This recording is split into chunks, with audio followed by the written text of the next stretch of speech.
자, 오늘 More Than a Job 시리즈 그 세 번째 시간이자 마지막 시간으로 Redemptive Work, 그래서 회복을 이루는 일이라는 제목으로 말씀 전하도록 하겠습니다. 오늘 본문 에베소서 6장의 말씀입니다. 성경 가져오신 분들 에베소서 6장을 펴시기 바랍니다.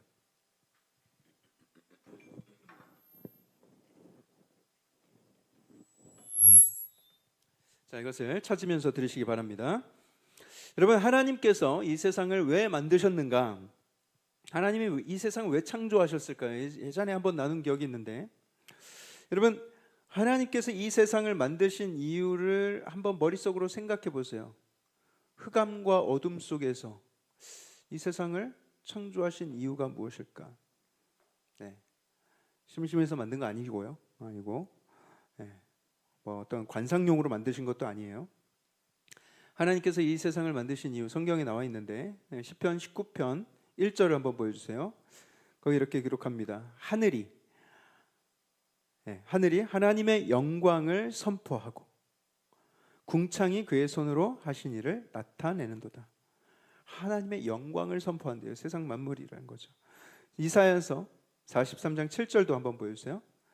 내 이름으로 불려지는 모든 자 곧 내가 내 영광을 위하여 창조한 자를 오게 하라. 그를 내가 지었고 그를 내가 만들었느니라.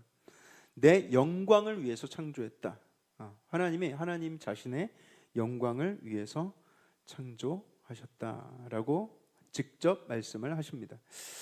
여러분, 하나님이 우리가 영광을 막 올려드리지 않으면, 하나님을 막 찬송하지 않으면 하나님이 영광이 부족하신 분이라서 이 세상을 창조하신 것일까요? 우리를 만드신 것인가요? 아니죠. 하나님은 그 자체로서 영광으로 충만하신 분입니다. 예전에 제가 유명한 화가의 예를 들었는데 기억하실지 모르겠어요. 예를 들어서 피카소가 피카소는 뭐 지금은 이미 세상을 떠난 화가지만 그가 살아있을 때 전 세계 미술계의 판도를 바꾼 사람입니다. 그의 작품은 지금도 최고가에 팔리고 있어요. 살면서 약 5만여 점의 작품을 남겼다고 합니다. 자, 만약에 그가 여전히 살아있는 상태에서 여기 지금 장곡동에 왔다고 생각을 해보세요. 오, 피카소! 오, 당신! 정말 당신 너무 위대한 예술가 아닙니까? 당신은 살아있는 전설 막 그러면서 그 사람이 그냥 지나가는 것만으로도 막 후광이 비치고 막 그렇게 영광스럽게 느껴질 거예요. 그 존재 자체만으로 그는 이미 영광으로 충만하죠. 그 자체로 명성이 있고 빛이 납니다. 그 존재, 그 숨쉬는 것만으로도 물론 영광스럽지만 그분의 영광이, 피카소의 영광이 가장 잘 밝게 드러나는 때는 언제예요? 그가 작품을 만들 때, 그림을 그릴 때, 그리고 그 완성된 그림을 통해서 영광이 세상에 펼쳐지는 거예요. 심지어 이 세상에 그가 지금 존재하진 않지만 그 작품들, 남은 작품들을 통해서 그의 명성과 영광이 아직도 찬란하게 나타나고 있습니다. 마찬가지로 우리 하나님께서도 아무것도 하지 않으셔도 그 존재 자체만으로도 영광과 존엄이 충만하신 분이에요. 뭐 피카소와 비하겠어요? 하지만 그럼에도 불구하고 하나님의 영광이 가장 크게 드러나는 때가 언제인가? 하나님께서 이 우주 만물을 창조하셨을 때, 지으셨을 때, 이 우주 만물을 창조하시고 생명을 만드시고 사람을 만드시고, 여러분, 이게 이 세상이 너무 장엄하고 너무 신비롭지 않습니까? 우리가 막 우주의 신비, 생명의 신비, 바다의 신비, 뭐 자연의 신비, 왜 우리가 신비라는 표현을 쓰죠? 인간의 머리로는 다 이해할 수 없는, 이게 어떤 이성을 초월한 경외의 영역이기 때문에 그렇습니다. 이건 우리 사람의 머리로는 이게 설명할 수가 없는 거예요. 하나님의 창조물들을 이렇게 자꾸 많이 바라보면서 묵상하면 믿는 사람이든 믿지 않는 사람이든 막 감탄이 나오게 돼 있는 거예요. 와, 경이롭다. 신비하다. 이거 누가 만들었을까? 하나님의 창조사역, 다시 말해서 하나님이 일하심으로써 그 영광을 충만하게 이 세상에 나타내 보이신 것입니다. 창조를 다 마치신 후에는 자신의 걸작품을 보면서 매우 흡족하다, 토브 메오드, 매우 흡족하다 말씀하셨고요. 그리고 사람에게 자신의 영광된 일을 나누어 주셨어요. 복을 주시면서 이렇게 명령하셨죠. 생육하고 번성하여 땅에 충만하라. 땅을 정복하고 살아있는 생물들을 다스려라. 하나님이 그 영광스러운 창조 사역을 혼자 이어가실 수도 있었지만 하나님은 그 영광이 더 크게 나타나는 방법을 알고 계셨어요. 뭐예요? 이 피조물인 사람들이 스스로 자연 속에서 문명을 이루고 세상을 아름답게 바꾸어가는 그런 것을 기대하셨던 거예요. 하나님의 낙원이 더 확장되는 그런 것을 꿈꾸고 계셨던 거예요. 그래서 하나님께서는 우리 인간을 하나님 닮은 형상으로 만드셨고요. 우리에게 창의력을 주셨고 지혜를 주셨고 언어를 주시고 소통할 수 있는 능력, 도구를 사용할 수 있는 능력, 협업할 수 있는 능력, 각종 능력과 은사를 주시면서 이 땅 위에서 창조 사역을 계속할 수 있도록 우리를 초대해 주셨어요. 그래서 우리가 하나님의 영광을 위해서 지음 받았다라는 것은 우리 인간이 뭐 저 북한의 어떤 기쁨조처럼 막 차려입고 하나님의 영광을 막 그렇게 기계적으로 찬양하도록 하고 그런 식의 영광을 올려드리도록 그렇게 창조됐다 이런 뜻이 아니고요. 이 세상 모든 만물이 이미 하나님의 작품으로서 이미 하나님의 영광을 잘 드러내고 있지만 그 중에서 우리 인간들은 특별히 그 창조의 사역에 동참할 수 있도록 권세를 얻었다, 특권을 얻었다. 이것은 형벌이 아닙니다. 일은 형벌이 아니라 복으로서 그렇게 주어졌다라는 것입니다. 일을 안 하면 행복할 것 같다. 나 평생 놀고 먹고 싶다. 지금도 그렇게 많은 일을 하는 건 아니지만 더 격렬하게 일 안 하고 싶다. 여행이나 실컷 다니고 그렇게 살고 싶다. 여러분 여행 가고 바람 쐬고 여러분 그것도 우리가 열심히 살다가 한 번씩 그렇게 가야 그게 그 여행의 의미가 있고 그 쉼이 의미가 있는 것이지. 그래야 값지고 즐거운 것이지. 맨날 놀면서 여행만 다닌다고 생각을 해보세요. 그게 언제까지 좋겠습니까? 그게 계속 좋을까요? 네, 계속 좋겠습니다라는 표정이신데 그렇지 않습니다. 여러분 휴가를 바캉스라고 하잖아요. 바캉스. 그게 영어로는 베이케이션인데 이게 원래 라틴어 바카레에서 나온 말인데 비우다, 비어있다라는 뜻이에요. 비우다. 뭘 비워요? 뭔가를 꽉 차 있던 시간, 온갖 분주함과 피곤함과 스트레스로 가득했던 삶에서 잠시 텅 빈 여백을 허락받는 그런 시간을 우리는 바캉스, 베이케이션이라고 하는 거예요. 근데 요즘 사람들은 일은 건너뛰고 쉼만 원해요.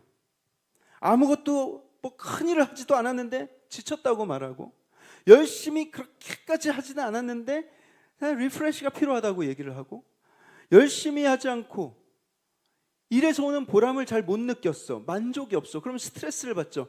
그러면 이 스트레스가 뭔가 나를 굉장히 피곤하고 지치게 했다고 착각을 하는 경우가 있어요. 여러분, 내가 뭔가를 성과를 내지 못해서 어떤 그 안에서 오는 만족이 없어서 그 느끼는 스트레스와 정말 일을 열심히 해서 오는 그런 피곤함과 같을 수가 있겠습니까? 쉼과 안식에서 오는 기쁨은 일의 영광을 아는 자만 누릴 수 있는 것입니다. 쉼과 안식에서 오는 기쁨은 일의 영광을 아는 자만 누릴 수 있는 것이다. 여러분 혹시 나우루라는 나라를 아십니까? 저도 얼마 전에 처음 알게 됐는데 남태평양 한가운데 시흥시의 한 3분의 1 정도 되는 규모의 작은 섬나라가 있어요. 우리 그 한 시흥시청 따져보니까 제가 시흥시청서부터 저 백오 신도시까지 그 정도 면적을 가진 굉장히 작은 나라입니다. 근데 그 작은 나라가 한때 어떤 나라였는가? 1970년대 약 한 10여 년 동안 전 세계에서 1인당 소득이 가장 높은 나라였어요. 개개인별로 소득이 가장 높은 나라, 압도적인 1위. 왜냐하면 그 섬에는 철새들이 지나간다고 합니다. 남태평양 한가운데 철새들이 쉬어가면서 그 섬에다가 똥을 엄청나게 싸대는데 그 똥이 비료의 원료가 되는 인광석이 된다고요. 그래서 당시에 전 세계 국가들이 그 나우루에서 그 인광석을 좀 받아 쓰기 위해서 막 줄을 섰다고 해요. 자원으로 뒤덮인 섬나라. 그냥 땅을 파면 돈이 나오는 그런 나라였다는 거예요. 우리 그러잖아요. 야, 땅을 파봐라 10원 한 장이 나오나 이런 얘기를 하는데 그 나라는 진짜 땅을 파면 막 보물이 나오는 거예요. 새똥으로 부자가 된 나라입니다. 그러니까 사람들이 일을 안 해도 됐어요.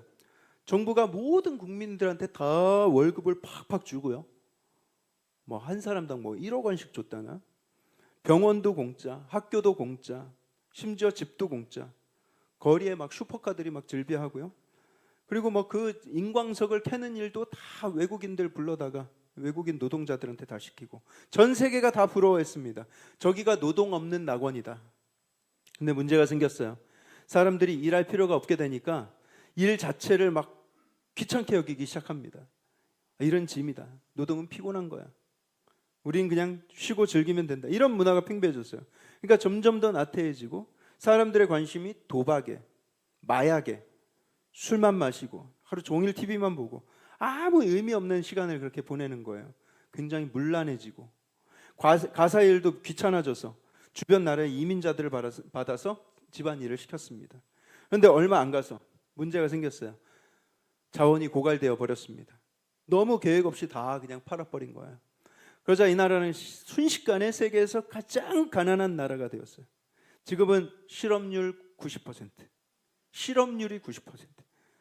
대부분 국민들이 비만과 당뇨, 국민 평균 수명, 국민 평균 기대 수명이 50세도 안 되는 최악의 나라. 50세도 안 되면 저는 이제 내년에 죽어야 되는 거예요. 그런 나라 꼴이 돼버렸어요. 강대국의 도움 없이는 스스로 자립할 수 없는, 실제로 지금도 호주와 뉴질랜드의 도움을 받아서 살아가고 있다고 해요.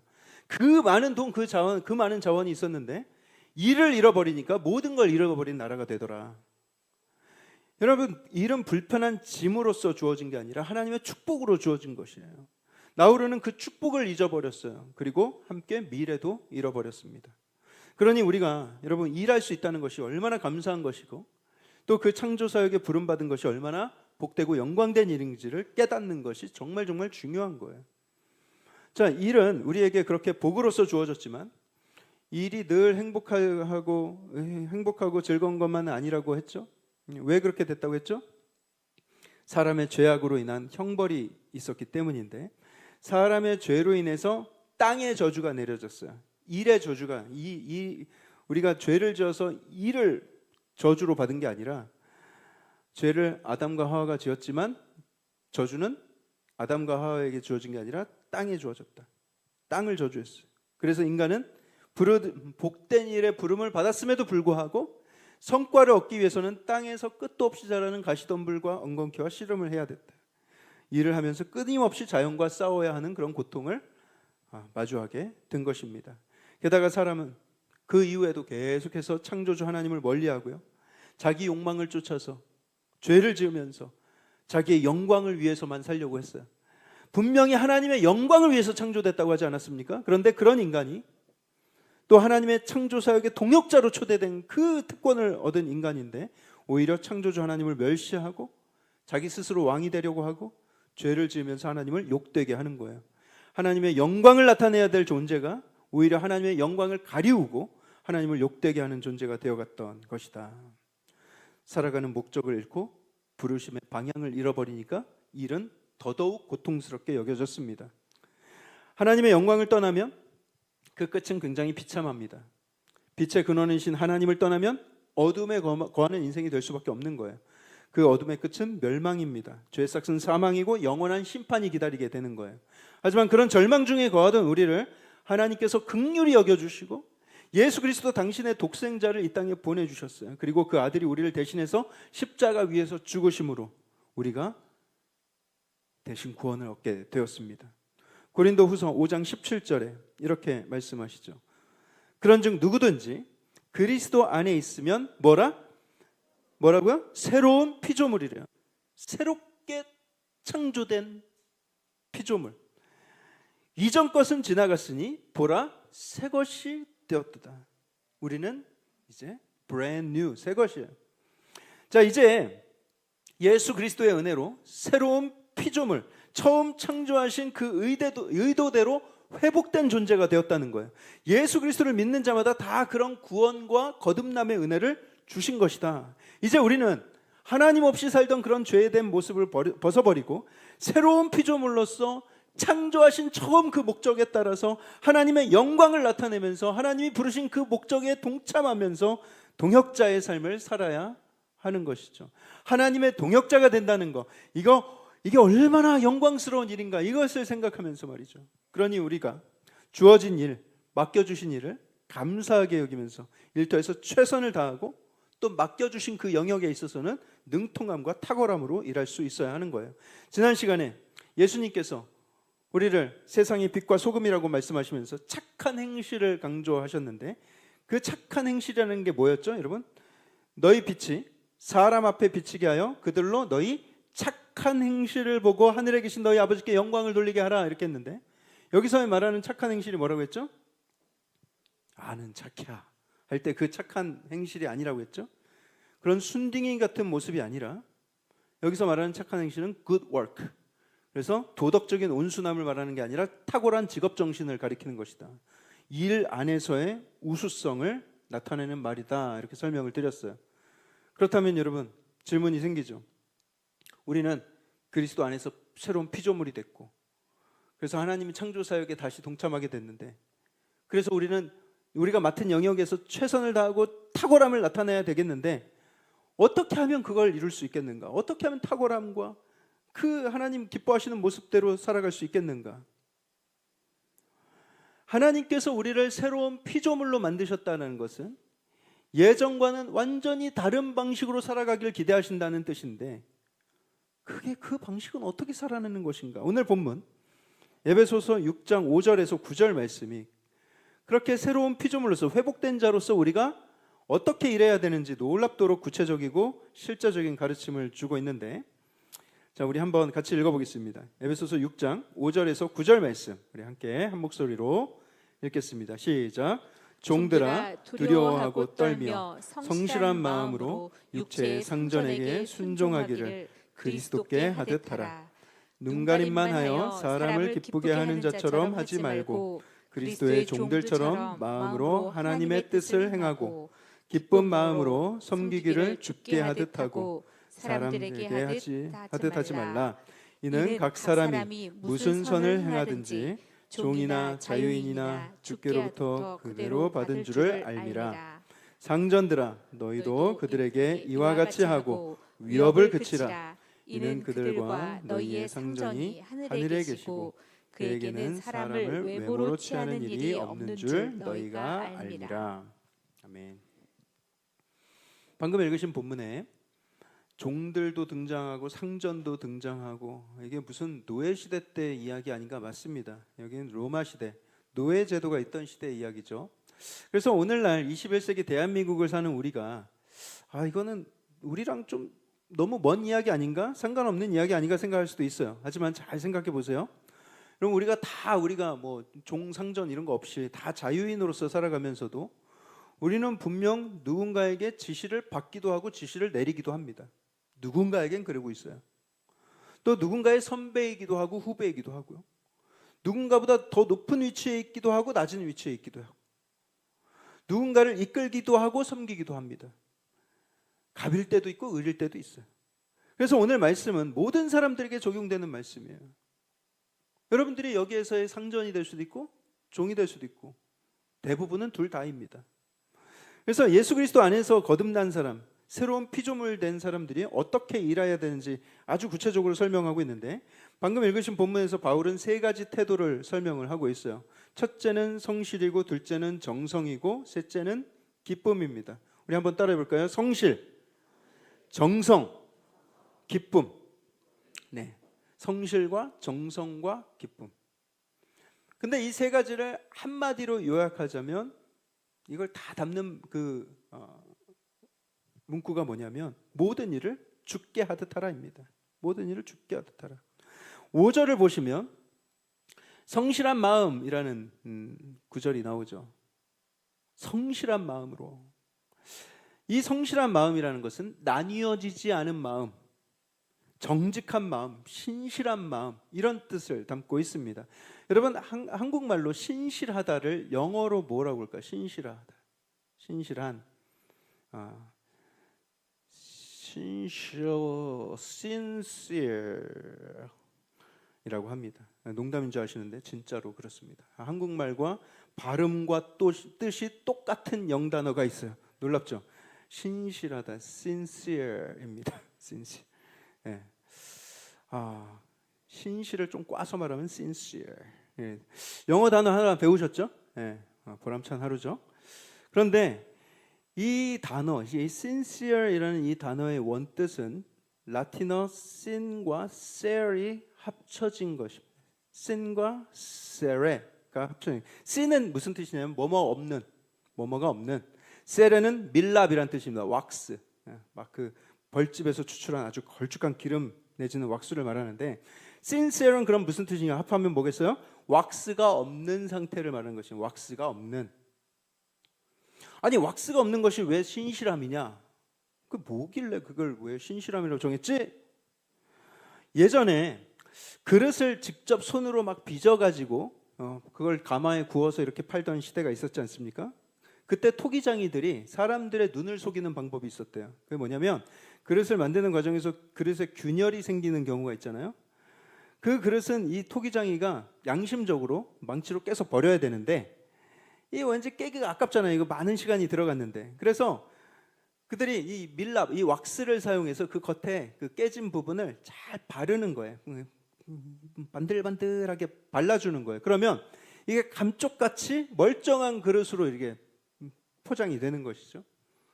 그런데 그렇게 멀쩡한 줄 알고 그릇을 사간 사람은 그 그릇을 오래 쓸 수 있어요? 아니죠. 금방 깨지고 못 쓰는 거예요.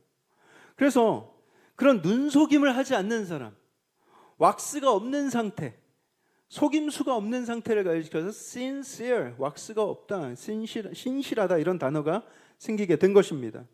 사랑하는 성도 여러분, 우리가 신실함으로 일한다는 것은 바로 그런 거예요. 속임수 없이 감추는 것 없는 상태를 말하는 것입니다. 이중적이지 않고 겉과 속이 똑같은 태도입니다. 눈가림이 아니라 하나님 앞에서 하는 태도를 가리키는 거예요.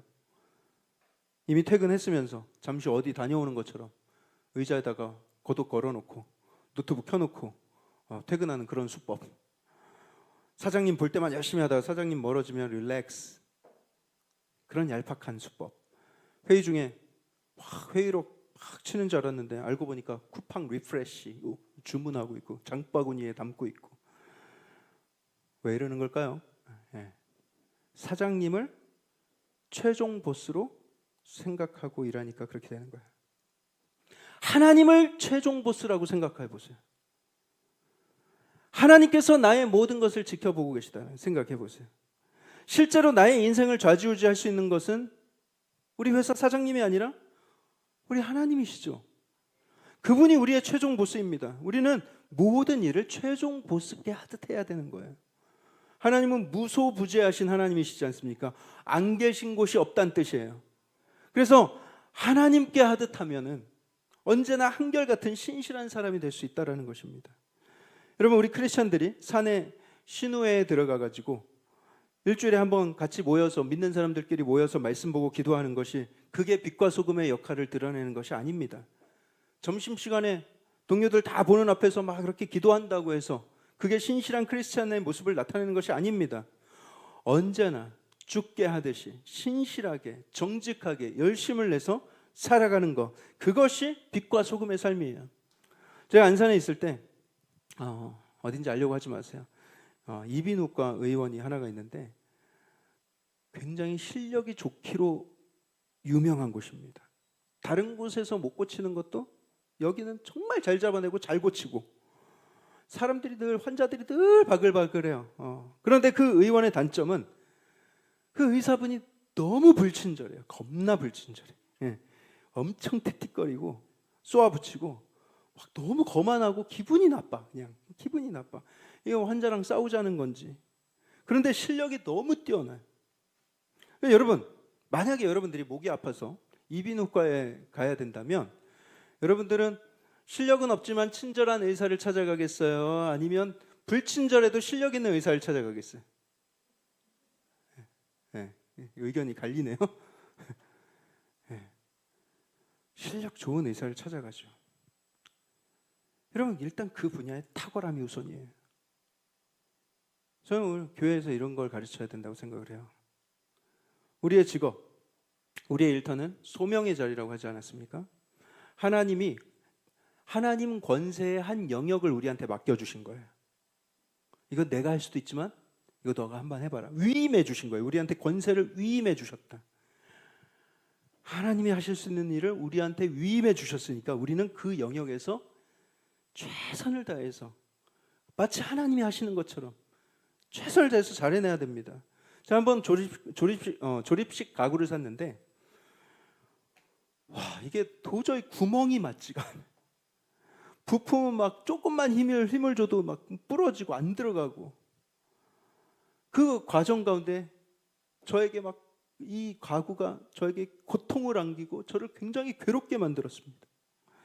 그 가구를 만든 사람, 저에게 가시나무와 가시덤불과 엉겅퀴가 되는 거예요. 잘 만들었다면 저 같은 사람에게 행복을 안겨줄 수도 있었을 텐데 그런 허접한 것을 만들므로써 저한테 괴로움을 안기는 것이죠. 우리 모두가 다 그럴 수 있습니다. 한번 고속도로 휴게소에서 졸음이 와서 커피를 찾았어요. 요즘 휴게소 커피값이 왜 이렇게 비싼지 다 담합을 하는 건지. 우리 1층 발도스 커피에 다 2배, 2.5배 이상이에요. 근데 한 집이 제가 뭐 마실까 말까 망설이고 있었는데 한 집이 그 프리미엄 원두를 사용한다고 붙여놨길래 그래, 기왕 같은 값이면 저걸 먹어야 되겠다. 그래서 거기에서 계산을 마치고 이렇게 커피 내리는 것을 이렇게 봤어요. 저도 카페 사장 출신이라 제가 커피 내리는 거 잘 압니다. 그래서 이렇게 보니까 그 일하는 직원이 전혀 뭐 이렇게 일할 자세가 돼 아니나 다를까 이 원두를 갈아가지고 기계에 넣는데 제가 그 모습을 보면서 경악을 했어요. 원두를 갈면 레벨을 잘 맞춰야 됩니다. 그 편편하게. 그런 다음에 눌러줘야 돼요. 그런 다음에 기계에 넣어야 돼요. 이 레벨을 안 맞추고 이거를 눌러버리면 한쪽은 높고 한쪽은 높고 한쪽은 낮고 이렇게 해가지고 물이 이렇게 떨어지면서 물이 낮은 쪽으로만 흘러요. 그러면 그 원두 절반 이상은 물에 젖지도 않아요. 그렇게 해서 커피가 나왔는데 이 뭐 커피가 맛이 있을 리가 없죠. 아무리 좋은 원두를 쓴다 하더라도 이거 뭐 그냥 쓴물 마시는 것 같은 거예요. 좋은 원두를 썼으면 정성껏 잘 내렸다면 정말 손님에게 정말 맛있는 커피를 제공하고 그 손님에게 행복을 안길 수 있었을 텐데 그런 전혀 열이 없는 태도와 프로페셔널하지 못한 그런 실력으로 최악의 커피를 내리는데 기분이 좋지 않았어요. 비싼 값을 내면서 내가 이런 커피를 마셔야 되나니. 작은 일에 충성되고 신실한 모습이 있어야 됩니다. 원두가 나빠서가 아니에요. 일하는 자세가 나빠서 그런 거예요. 예수님께서 이웃을 사랑하라고 하신 말씀은요, 추상적인 말씀이 아니에요. 그런 작은 것 하나라도 최선을 다하고 그 커피를 마실 사람을 사랑하는 마음으로 정성껏 만들 때 그게 이웃 사랑하는 것입니다. 오늘 본문 두 번째 강조점이 정성입니다. 이것도 연관이 되어 있는데요.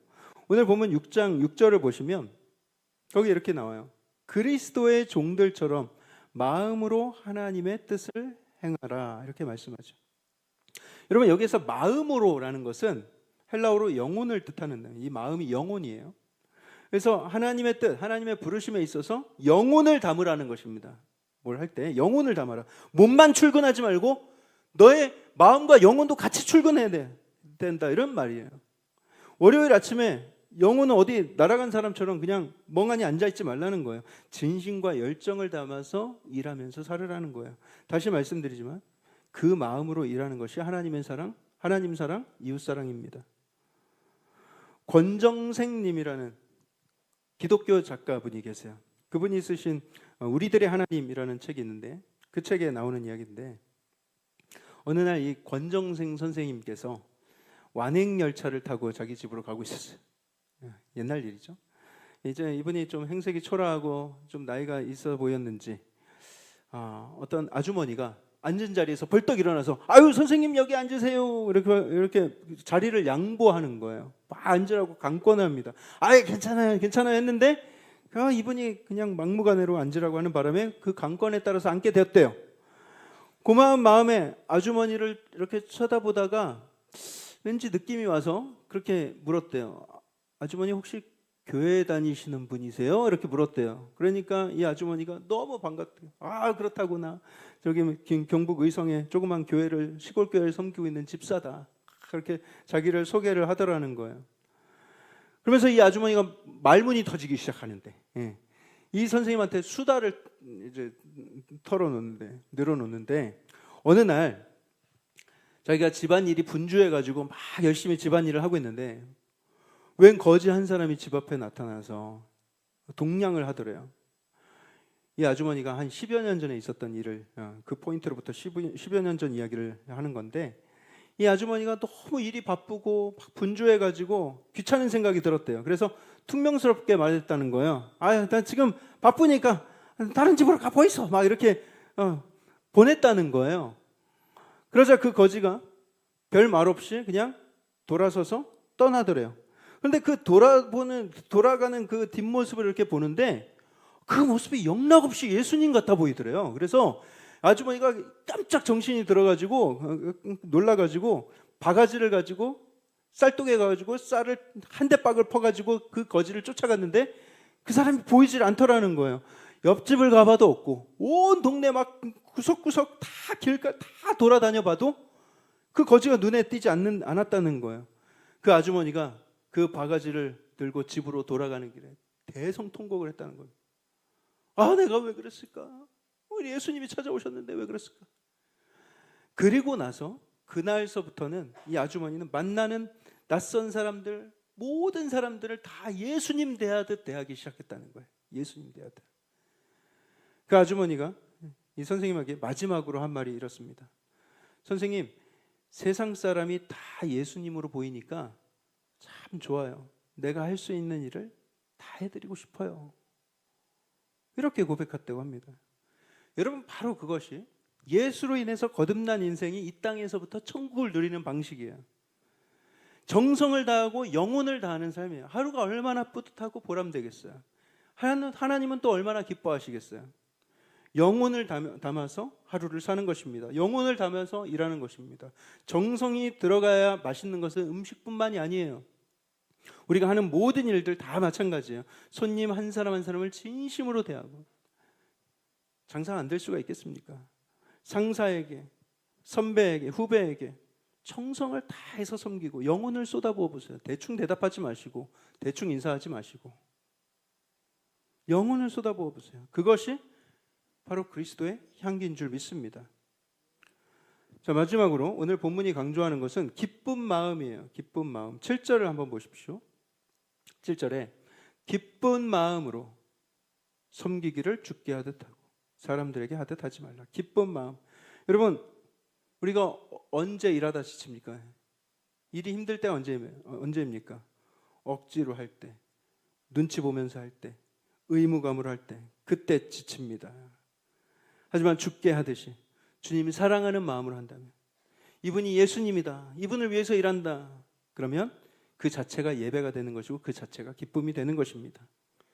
어떤 사람은 내가 누리고 있는 것, 내 이 직장, 내 직위, 이거 다 자기 능력이라고 생각을 합니다.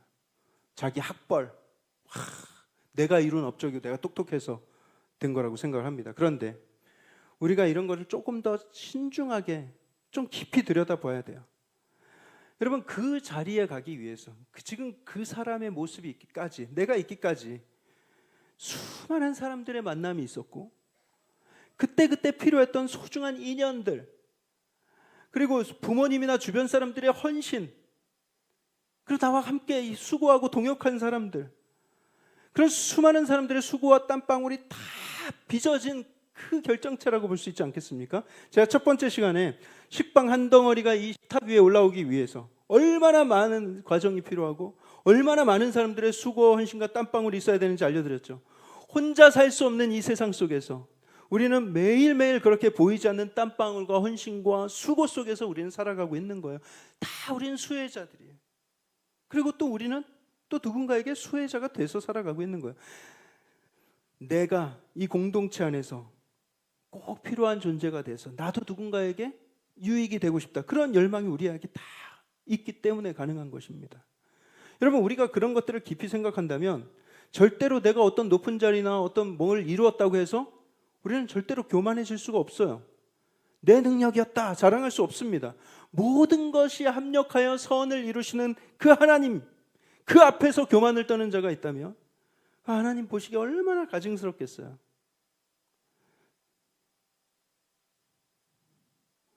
사랑하는 성도 여러분, 여러분들의 직장이 또 여러분들의 서 있는 일터 단순한 돈벌이 수단으로가 아니라 하나님의 거룩한 초대, 동역자로서의 부르심입니다. 요즘 새로 당선된 대통령이 내각을 구성하고 있는데 대통령한테 부름받은 사람들의 표정을 한번 보세요. 얼마나 기쁘고 얼마나 열이 넘치고 얼마나 그걸 영광스럽게 생각합니다. 막 얼굴에 막 들뜬 표정이 보이지 않습니까?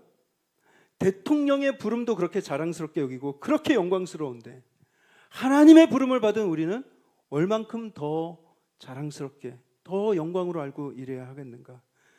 그 자리는 하나님께서 저와 여러분들에게 맡기신 자리, 하나님이 직접 하실 수도 있지만 모든 권한과 선택을 위임해 주신 자리, 복된 자리입니다. 하나님께서 우리가 어떻게 하나를 지켜보실 거예요. 마치 아담이 동물들을 어떻게 부르나 이렇게 지켜보신 것처럼 우리를 지켜보실 것입니다. 그분 앞에서 부끄러움 없이 맡겨진 일들을 소중히 여기고 영광으로 여기고 죽게 하듯 할 때 하나님께서 기뻐하시고 또 작은 일에 충성된 자에게 점점 더 큰 일을 맡기실 것입니다. 그렇게 지경이 넓어져 가는 거예요. 사랑하는 성도 여러분, 지난 3주간의 설교 시리즈를 통해서 우리가 일에 대해서 깊이 묵상을 했습니다. 일은 저주가 아니다. 복된 초대이다. 하나님의 영광을 위해서 일하기 시작하셨고 그 창조의 영광을 위해서 동역자를 부르신 것이다. 그러니 우리의 일터는 단지 월급을 받기 위한 전쟁터가 아니고 여러분들의 사무실, 공장, 가게, 학교, 유치원, 주방 어디든 그 자리는 하나님의 성소가 되는 것이다. 여러분들의 흘리는 땀은 하나님께 드리는 향기로운 제사가 되는 것입니다. 그래서 일이 예배가 되는 거예요. 일터가 성소가 되어야 한다는 것입니다. 우리의 노동은 하나님께 드리는 산 제사, 살아있는 제사가 되어야 하는 거예요. 나의 따뜻한 말 한마디, 나의 친절한 미소 한 번이 누군가에겐 복음이 될 수 있습니다. 그것으로 예수 그리스도를 알게 될 수 있어요. 그러니 바로 내일부터 우리의 삶의 태도, 일의 태도를 바꿔야 하는 거예요. 지치고 힘든 묵상을 더는 묵상하지 마시고 영혼을 집에 두고 출근하지 마시고 일터에서 sincere, 왁스 없이 눈가림 없이 성실과 정직과 정성과 기쁨으로 모든 사람을 예수님 대하듯 하고 그렇게 여러분 그런 마음으로 일한다면 그 자체로도 우리에게 보람과 행복을 안겨다 줄 것이고요. 또 그 뒤에 누리는 안식은 꿀같이 달게 느껴질 것이고 작은 일에 충성한 자에게 하나님은 더 큰 일을 맡기시는 은혜를 주실 것이고 지경을 넓혀주시는 하나님의 복은 덤으로 얻게 될 것입니다. 내일 여러분들의 직장은 물론 여전히 가시덤불과 엉겅퀴가 자라는 곳이겠지만 우리가 새로운 피조물로서 빛으로서 소금으로서 새로운 시각과 비전을 가지고 새롭게 일하기 시작한다면 그 전쟁터 같은 곳이 사랑과 은혜가 넘치는 성소로 변해갈 줄 믿습니다. 그게 우리의 역할이에요. 그래서 우리를 소금이라 하신 거예요. 여기 계신 우리 모든 성도님들이 창조사역의 동역자로서 그런 능력의 삶을 복되게 살아가시기를 주님의 이름으로 축복합니다.